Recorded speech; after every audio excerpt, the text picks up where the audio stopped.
Good morning, everyone. Welcome to the Genghis Weekly Investor Briefing. We're delighted that you joined us today. I'll be your host, Dora Mbaye.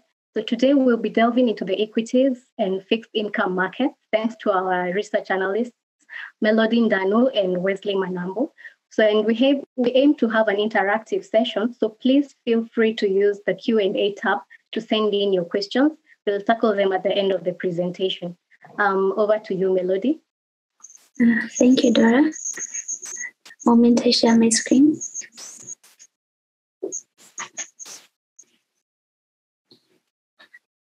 So we'll start with the news that has occurred in the week. I'm sure we all know about the curfew being lifted. That was a major news item last week. So just going into depth, the president ordered the nationwide containment curfew imposed at the onset of COVID-19 pandemic to be lifted. So during the Mashujaa Day celebrations on 20th of October, he stated that this decision was mainly due to the slump in new infections and fatalities. So the ongoing situation will still be monitored, and before the economy is fully reopened, the health guidelines will still remain in place. With the total vaccinations of at least one person having the first dose hitting 5 million, the state is looking to enhance these numbers by targeting local vaccine production by Easter 2022. So it was reported last week by Daily that the World Bank is yet to release the 14.4 billion loan for acquiring loans, which may delay the December target of, I think, about 10 million people being vaccinated. So after this announcement, we also saw that the Ministry of Health Cabinet Secretary also announced the revised opening hours for bars and restaurants. It was 7 p.m. Now it's going to 11 p.m. So we have the opinion that these developments will boost the hospitality, retail, and transport sector counters, and also because they've been adversely affected by the constrained operating hours. So additionally, in a bid to jumpstart the economy, the president also announced the unveiling of a 25 billion stimulus package. The effective rollout is going to be on the 1st of November 2021. So it has various financial and policy interventions that are spread through various ministries, that's agriculture, health, education, and Kazi Mtaani getting the highest amount. So additionally, the president also directed the Treasury and Petroleum Ministry to set up a long-term framework where it's going to subsidize the fuel prices. We've seen this directive is coming on the back of the implementation of the report review that was looking at the PPPs. That's the power purchase agreements, or PPAs, which is supposed to see the prices of electricity slashed by around 30% by December 24th. However, for this to occur, so there's some contracts which may not have termination clauses, rather, and it may be difficult to cancel these contracts, and the only option would be to let them run through. This is because they might have legal constraints in that if you don't continue with them, it's seen as a breach of contract and as a default, and you could end up, or rather Kenya Power could end up going to court or to face damages, or which those costs will be moved to customers. So it might be that these contracts may have to continue until the end, so that now they can be renegotiated. Also, it will be key to find out how this 25 billion stimulus package will be implemented, given that we're already, I think, a third way of the 2021-22 budget implementation, as well as the preparation of the 21-22 budget preparation process. So we'll see how that goes. So moving on to the next slide. Just have a look at the secondary market performance. Oh, before I go to secondary market, we had looked at the September fiscal performance of the government. So ordinary net revenue as at the end of September 2021, it had got to 442.2 billion. That's 416 58.8 billion in tax revenue and 25.4 billion in non-tax revenue. So for the month of September, tax clocked 169.6 billion, which is above the average from the beginning of this financial year of about 138.9. So this was mainly attributed to the economy being reopened and also through stricter compliance by the KRA, enhanced compliance. Recurrent net expenditure was at 256.4 billion. On the other hand, development expenditure was about 81.9 billion. So both of them, they're performing underwhelmingly according to their target of about 25%, with each of them at 23.2% and 21% respectively. So disbursements to counties, that's about 61.1 billion, which is 16.5% of the target. Servicing of public debt is 238.9 billion, which is equal to 54% of the revenue that has been collected, slightly below the target of 65.9%. So as a result of the previous tax measures that had been approved by a report by Parliament, they seek to reduce the price of fuel and LPG gas. And this is supposed to cushion citizens. However, it's going to bring a gap of about 37 billion. So we might see the National Treasury preparing a supplementary budget to adjust for the same deficit. So now looking at the secondary market activity. Secondary market reported from a 17% week-on-week loss in the prior week to close at 15.3 billion, which is an increase of about 48% week-on-week. So market activity was mainly dominated in the infrastructure bonds, as we've seen throughout. That's the running theme, as well as the 25-year bonds. So mainly on the longer end of the yield curve. So we opine that this is because investors were positioning themselves to take advantage of the various coupon payments that were being made, as well as the partial redemption that fell due during the week. For T-bills, it was rather flat. So overall performance was 74.2. It was 74.3 the previous week. So it came to about 15.8 billion. So we noted that the highest subscription was in the 91-day paper, which saw its subscription of about 163%, while the 364-day had the lowest at 47.63. So looking at this performance, it further highlights the investor preference for these shorter-term securities, as we are now heading into election period, as well as just the uncertain environment with the pandemic as it continues. It could also point that there's some tight liquidity, so people require the money faster than before. So yields in the discount securities continued the upward trend, with a 91-day T-bill actually crossing the 7% CBK benchmark. So that was 7.02 from 6.95 the week prior. So moving on to liquidity trends. So the interbank rate came in at an average of 4.63, so just slightly above 4.62 the previous week. So the daily inter-rate bank rates, when we looked at them, they have been gradually going up from the start of the week. So this could point to tighter liquidity levels as we had mentioned before. So the CBK also stayed out of the open market operations, only mopping up about 8.7 billion. This at the start of the week, at an average of 6.415%. So they didn't inject any liquidity. So market liquidity is looking a bit tight.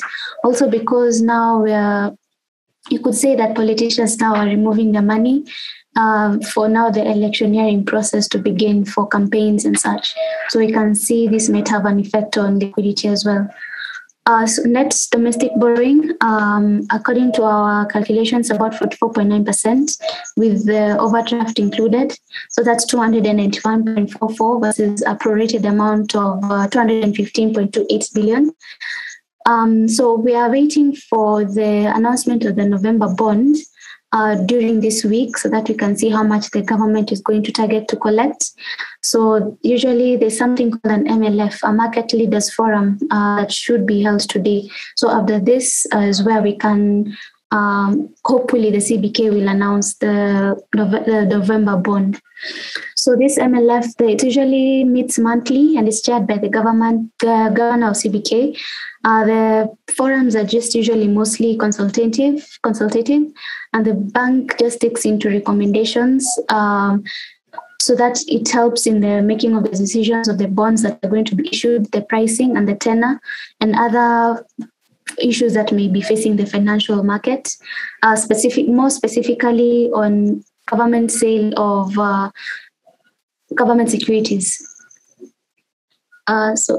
Looking at the macroeconomic calendar, so on the 28th, there's going to be the T-bill auction. That's a 91-day, 182-day, and 364-day T-bill auction. On the 29th, hopefully we'll be getting the October inflation rate.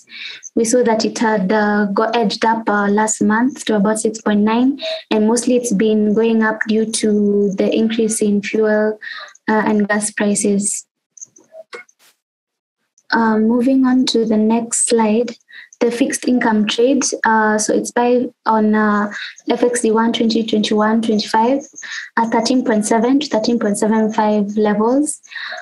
So just to break it down, FXD1 is the fixed series security that was the first one in 2021, which is going to be for 25 years. So the fixed rate bond is going to pay the highest dividend, the highest coupon. This is net of tax in the series, and with its yield to maturity yielding the highest return on holding. So it also has a coupon payment that is coming up on the 8th of November 2021. So I'm going to hand over to my colleague Wesley to take us through the equities. Good morning to you. Cautiousness persisted in the market as signaled by the benchmark indices week-on-week performance. The Nairobi on-share index dwindled by 20 basis points to settle at 178.54 points, while the NSE 20 share index shared 50 basis points settling at 1960.75. That said, activity in the bourse rose as signaled by the 53.3% week-on-week rise in turnover, which came in at 3.2 billion. Looking at the week's top movers, Sasini led the pack with a 10.24% week-on-week gain. Stanbic, Kenyan, and Crown Paints registered 4.65%, 3.28%, and 3% week-on-week gains, respectively. A noteworthy gainer was the Fahari Aire that registered an uptick of 6.73%. Sasini's week-on-week performance was on the back of Tuesday's trade that registered 9.9 million shares, which is about 4.35% of the outstanding shares. On Tuesday, the total turnover on the counter was 228.1 million. The trade was quite historic, given that the counter has been trading thinly, partly due to suppressed ease of entry and exit, as north of 85.7% of the shares are closely held, leaving shareholders with quite minute stakes to account for much of their actively traded shares. We hold the opinion that this transaction was between key shareholders, and the rationale behind this is the trading constraints small investors are exposed to account for such a large transaction in light of the subdued liquidity and depressed free float. We also hold the view that this is a one-off transaction, as the nature of large investors is to hold for long term. Moving on, Everready led the week's laggards, shading 17.43% of the week-on-week. Nairobi Business Ventures, Express, Standard Group, and Scan Group shared 14.8%, 11.8%, 9.4%, and 6.5% week-on-week, respectively. A glance at the week's foreign participation indicates that foreign investors accounted for 67.4% of the week's turnover. They clocked net inflows of 36.99 million as they continued their accumulation in Safaricom while exiting most of the counters. We expect heightened activity on Safaricom and the banking sector in the coming weeks as investors on a general outlook position themselves in anticipation for the results release. Olympia released their 1H21 results. They reported EPS for the 6 months ended 31st August 2021 at 24 cents. Their top line registered a growth of 13.5% year on year, with revenues coming in at 263.3 million. Profit from operations came in at 21 million. That's about a 47.1% year on year growth, with finance costs growing 172.2% year on year to 3.5 million. The counter closed the period on a 9.4 million profit after tax, 60.2% year-on-year growth, with its balance sheet shrinking 18.3% year-on-year to 1.5 billion. Also, the board did not recommend an interim dividend. Looking at the sub-Saharan market performance, the Nairobi All Share Index outperformed its select peers on a week-on-week median comparison. The market's price to earnings ratio was above the African median multiple of 9.8, while its dividend yield was below the African median by 200 basis points. On the corporate calendar, we have Safaricom's half-year results scheduled for the 10th of November. To you, Melody. Thank you, Wesley. Just one moment. Yes, so I'll start by looking at the financial sector highlights. So the banking sector, the counters remained relatively stable, with Stanbic experiencing the highest jump, 4.7% week on week to 90 shillings. However, this is just range-bound trading because it's been trading between 72.25 and 99 shillings this year. NCBA recorded a 2.2% week-on-week drop to 25 shillings. This could be mainly just because of the downward trend after the book closure of the interim dividend in September. So the price also lies between the 52-week range of 26 shillings and 29 shillings. So it closed at about 25 shillings. So it's within the range. HF Group gained marginally by 1.1% week on week to 3.76. We could say this could partially be attributed to the announcement of the online-based solution called HF Wiz Bid Bonds, which is supposed to ease the application of bid bonds, increasing SMEs' chances for winning tenders. So SMEs participating in public tenders can now get real-time unsecured bid bonds of up to 10 million via this app. So essentially, a bid bond is issued by a supplier or service provider to the project owner as a guarantee that they will undertake the contract once awarded. So HF will guarantee the project owner or the contracting authority that in the event the bidder wins the tender, they will meet the requirements. So looking at insurance counters, following the same chain, looking at the same trend with the banking sector, relatively stable, with Jubilee and Kenyan remaining largely flat. Liberty closed 7.76, CIC 2.63, and Britam at 7.5. So I'll now go into the actual key highlights. So the CBK outlined the guidance for climate related risk management. So the CBK has given all banks and mortgage finance companies 1 year to integrate the climate risk management into their structures. So CBK wants the board of directors and senior management to formulate and implement climate related financial risk management strategies and guidelines and procedures. So the board is going to be tasked with the responsibility of assessing and quantifying the exposure to climate-related risks.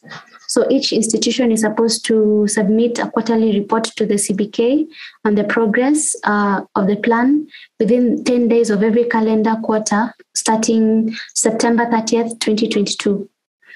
So just looking at climate change, it can pose a huge credit risk in that it can reduce the value of a collateral the borrower's ability to repay, or the institution's recovery of the loan outstanding in the event of a default. So the CBK added that large, sudden, and negative price adjustments may be triggered when climate risk has not yet been incorporated fully. We've seen that there have been erratic weather patterns. We've seen there have been droughts, floods, hurricanes, and all those things can affect the physical collaterals that are put up as by borrowers. So we've also seen that there's been more traction and more. There's been more happening in the green space. We've seen also Kenya has listed some green bonds. So it will get to a point where if banks want to access financing, they might have to display or announce their ESG principles and their reporting, rather. Like we saw Safaricom had done a report on the ESG. So it's more and more we're heading to a point where climate change risks and the mitigations are going to be a key factor in financing. So this move by the CBK could either be positive or negative to borrowers, as in some aspects, as it can compel lenders either to share or to cushion their customers from the adverse effects of climate change. So it can either lead to hesitation to banks to lend to customers for green projects, or it can increase interest in them. So it can help banks also boost their climate change sensitive profiles. So we'll just wait and see. Secondly, the Kenya Bankers Association signed a deal to create a sign language mobile app.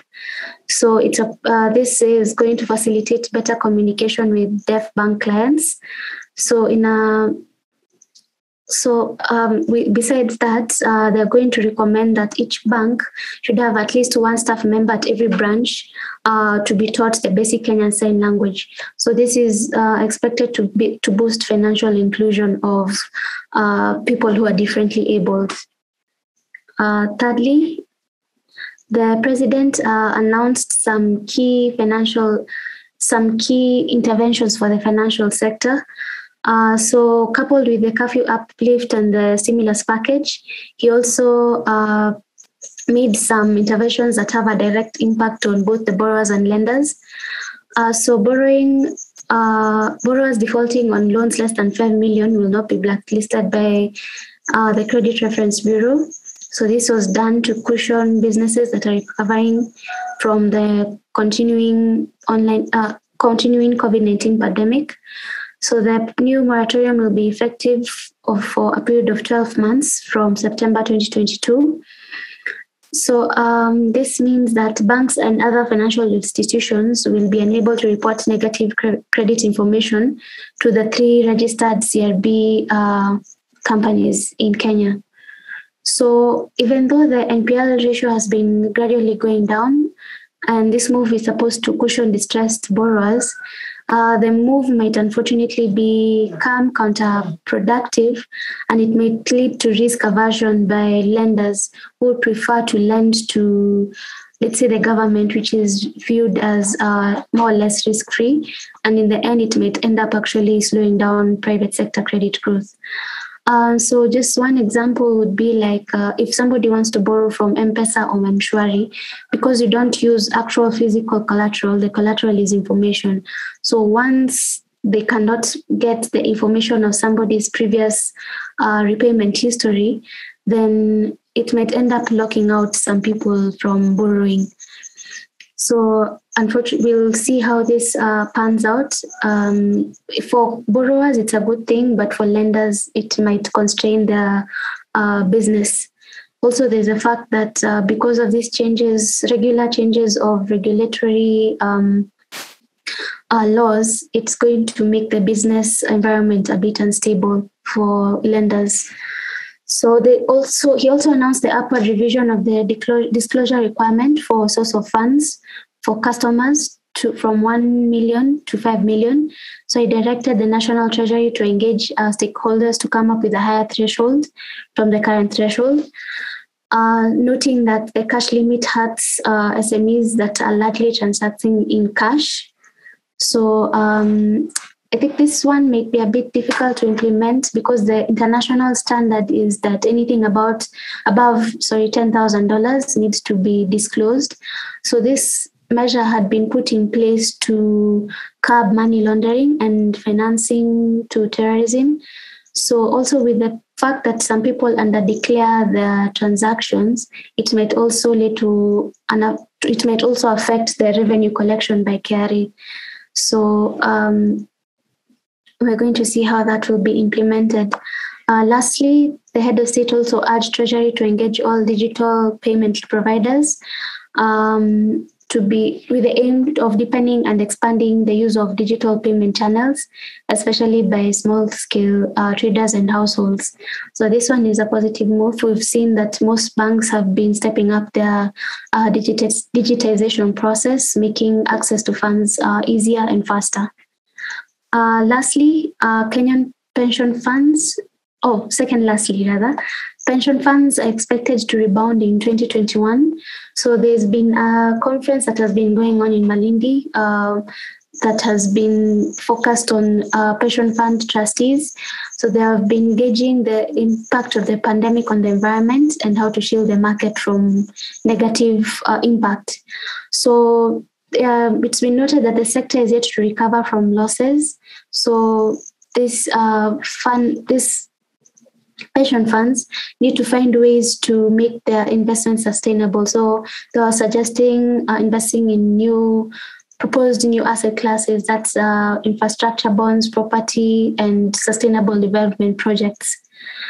So with the reopening of the economy and the new COVID mitigation measures, that's now the vaccination and the stimulus package, it's expected that this, when the businesses start performing well, they'll be able to resume contributing their pension contributions to these firms.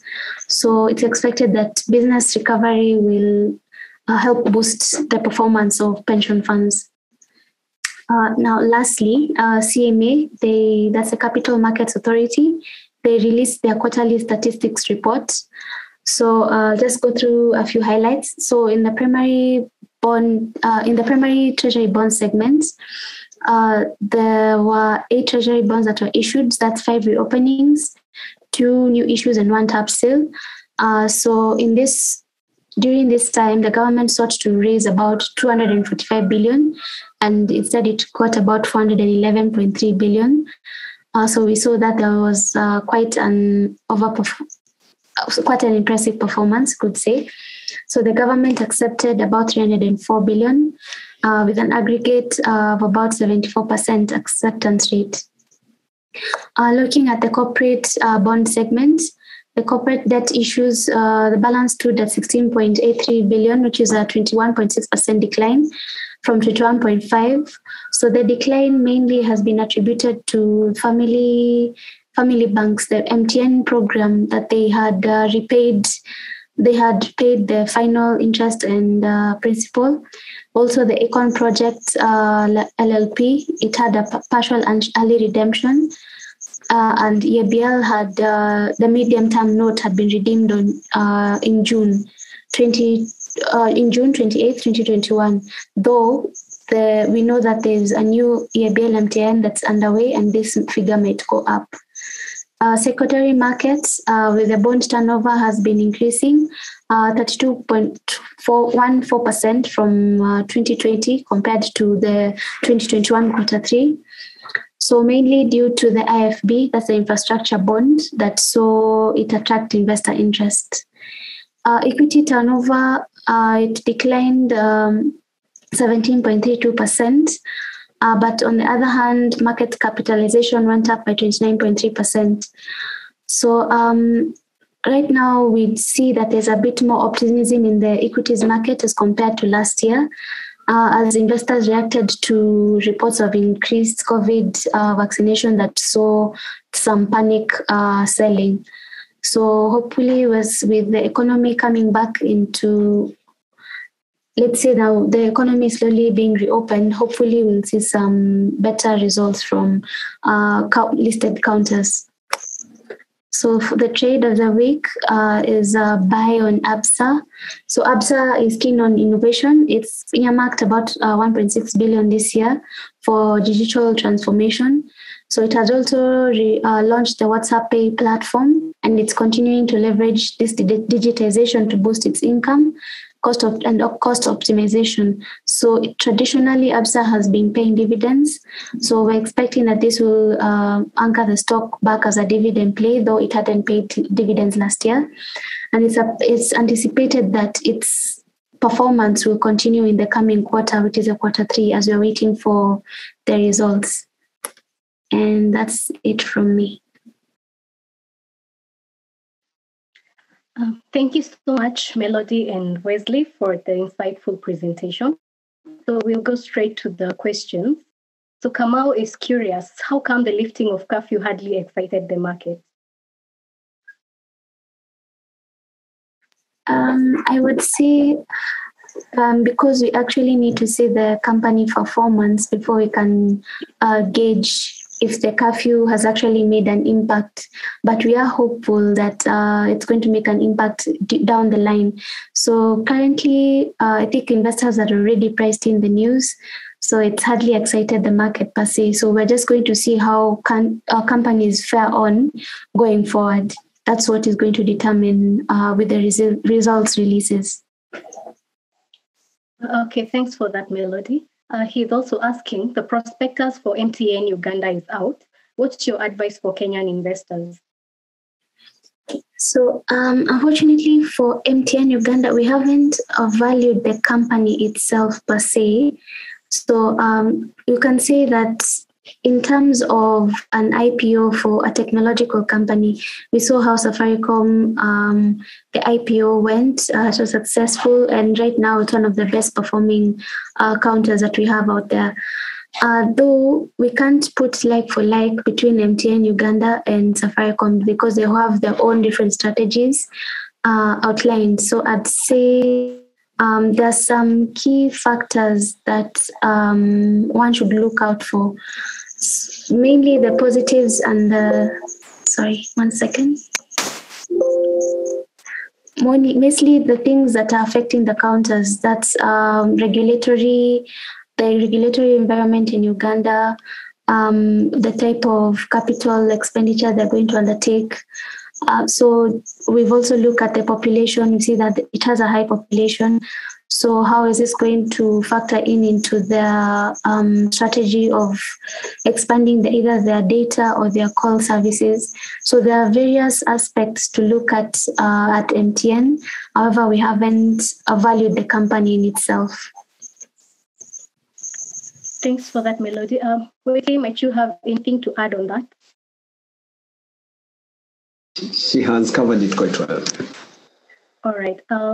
Just to urge our participants, if you have questions, please use the Q&A tab. And I'll just couple up Daniel's question with Kamau's because they are both curious. They want to know what's the advice that you would give to someone who wants to invest in shares for like 3 to 5 years?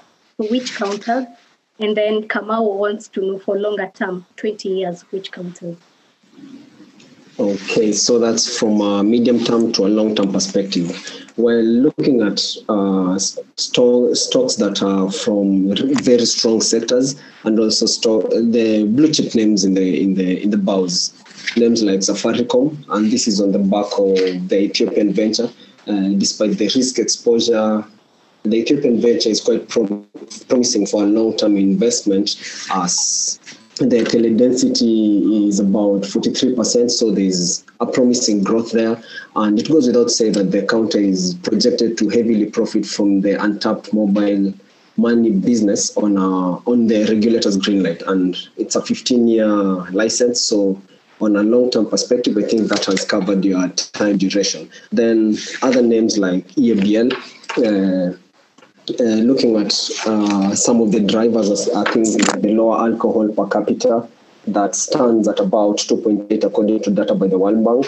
That's relatively low compared to other regional markets like Uganda and Tanzania. So that shows there's a potential growth in the market. The penetration is not that deep.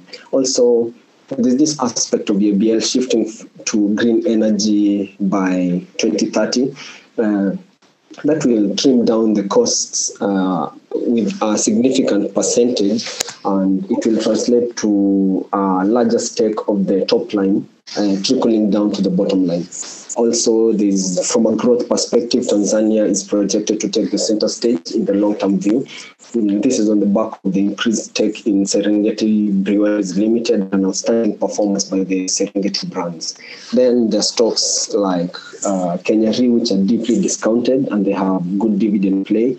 Also, banking stocks, I think Melody this is banking stocks, names like ABL, names like Equity and KCB. And this is on the back of the regional expansion, which from a growth perspective, revenues will be realized as time goes by. Melody, you have something to add on that? No, Wesley, I think you've covered everything. Okay, so basically you mentioned Safaricom, EABL, Kenya Re, and the banking stocks. For both medium and long term, or just long term only? Wesley, I didn't get that clear. Yeah, for a long term perspective. For a long term. Medium term? Well, there are a lot of moving parts to look at the medium term. For instance, if you look at a 3-year period, there's this election cycle, and a while ago, someone asked on elections,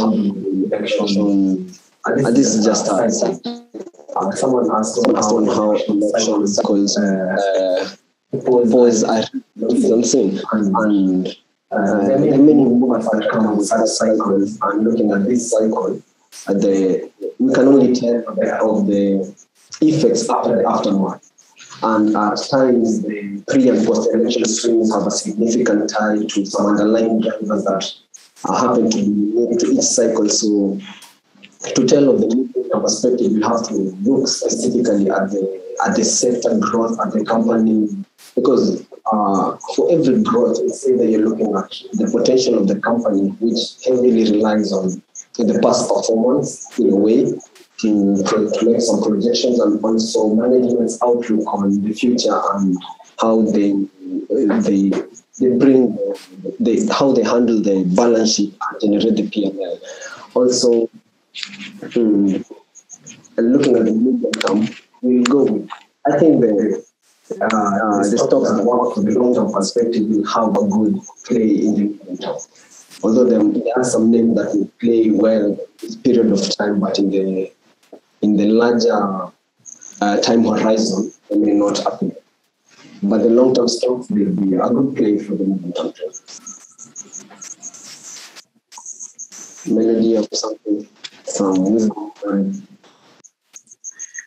I think you've covered most of it. Also, you need to what are you looking for? Are you looking for getting dividends from?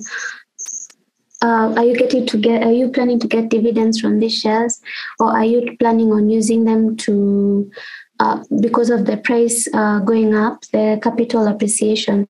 Like, how do you want to fund your wealth? I think those are the two main considerations. I think Wesley has covered everything. Thank you so much, guys, for the insights. Bernard Onsongo is asking, will politics affect our view on MTN? Melody, I think you had basically touched on MTN. Maybe you could just briefly respond to Bernard. So, for MTN, as we had said, there are certain factors that may affect it. We've seen that Uganda recently changed the law so that if a company, now this telecommunication companies need to be licensed to be listed. So it was a change of regulation that came about, and we've seen that there's been some changes in laws and regulations. That's the introduction of new excise duty on data services and revision of VAT on telecom value-added services. So you might say that the political scene or the government, let's say like if the president decides to change one thing one day, it might happen and you might not be able to control it. Like you can't know when it's going to happen. So I can say that those are some of the things that might influence MTN. Thank you so much, Melody. Julian is asking about the Upstart shares. The value had just a small spike, then plateaued, in fact, deeper. They have not issued dividends the whole of last year, while a counter like COP did. So is your advice to buy just pegged on technology, which is superior than the rest? And how does this contribute to the bottom line as other financial institutions are equally investing in technology? So I would say that technology is just one of the aspects. We saw that they had finished their separation costs from Barclays last year. So expecting that now they'll have more funds in their account. And also we've seen that their performance has been quite impressive.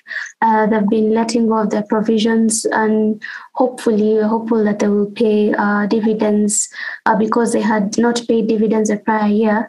Right now they might have enough retained earnings to pay dividend this year.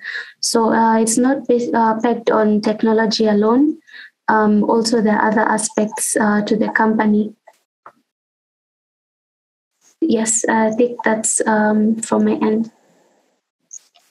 Thank you, Melody, for clarifying. Kimutai Benedictus is asking, is the 10 times valuation for MTN reasonable in your view? For that one, we might have to confirm and check back. Unfortunately, we haven't done a deep analysis on MTN at the moment. So maybe we can find out and get back to you in the next presentation.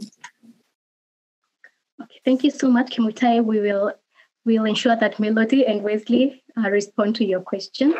There being no more questions in the Q&A section, I don't know, Melody, Wesley, do you have any parting shots? Maybe since I mentioned the election cycle, and I remember back from the days of Churchill, there's this quote he loved. There are many moving parts to the election cycles. But then maybe just to add some color, since I mentioned it while touching on the medium-term perspective, when looking at election cycles, there are the pre and post swings that have a significant tie to an underlying driver that's not necessarily attached to the election cycle. And a drive down history lane points that in 2008, a salient driver that in a way dictated the movement of the market following the post-election standoff was the global financial crisis. Then looking at the 2013, 2011 was a relatively volatile year witnessed by escalating oil prices, our foreign reserve dwindled, and our currency generally depreciated, leading to a knock-off effect on the bourse. I think the NSE 20 fell from a high of 4,460 something in January to 3,200 in December.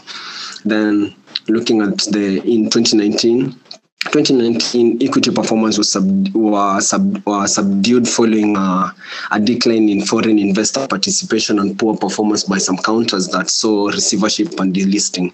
And then 2020 and 2021, there's an aspect of the pandemic shock. So that said, when you narrow down to computing a factor for a political risk attached to an election cycle, it's either you'll have to hold all these underlying factors as constants, which will drive the accuracy levels down, and for any mathematician, they'll know a significant level are really pinned on assumptions made. Also, it's either that or you'll have to attach a variable to each in light of the significance, and the outcome of the latter will be an incomplete test as the available data in our BAUS is constrained by time, given that our market is relatively young, making it hard to to perform stress tests and back tests to determine the accuracy that you can attach and say, hey, for every election cycle, for this coming election cycle, this is what we see and this is the effect we'll have in the midterm. So with that, the wise pick left on the table is drawing general observations and gauging them against the prevailing environment to test for their relevance. And some of the general observations are things like 3 out of every 4 elections have had a sell-off or a fortnight to the elections. Market tends to be more volatile ahead of elections of a regime change when compared to an incumbent seeking for a re-election. And the keyword there is it's more. And 2 out of 4 election cycles have a smooth transition, and 1 out of the 4 election cycle had a global election as an underlying driver. So when looking at the midterm, you will really come back to the sector and look at, hey, this is what the management has in plan for the company. How will this pan out to be in light of the macroeconomic factors that are in the general economy? Yeah. Thanks, Wesley. Melody?